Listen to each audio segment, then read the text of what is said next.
In today's video, I'm going to teach you QuickBooks Online tutorial on how to use undeposited funds. Undeposited funds is a helpful holding account in QuickBooks Online.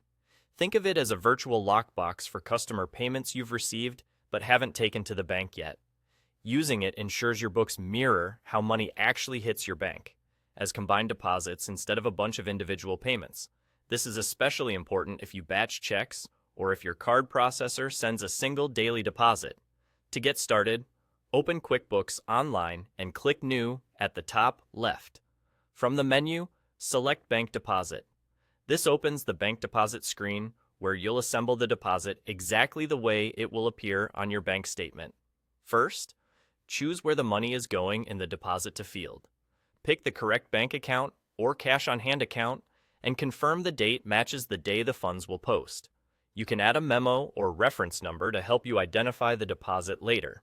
QuickBooks now shows a list of payments currently sitting in undeposited funds. These typically come from receive payment or sales receipt transactions that were set to go into undeposited funds.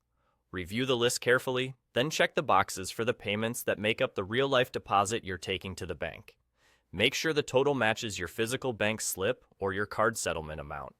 Avoid mixing payments that will arrive at the bank as separate deposits, since that can make matching harder later.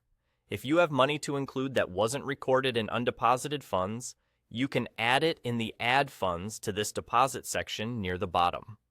Enter who it's from, choose the correct account category, type the amount, and set the payment method if needed. Use this for things like miscellaneous income, owner contributions, or small reimbursements you want included in the same bank deposit. Before finishing, review everything on the screen. The selected items plus any additional lines should equal what your bank will show for this deposit. If you like, attach a copy of the bank slip for your records. When everything looks right, click Save and Close. That's it. You've created a single bank deposit in QuickBooks that matches what will hit your bank.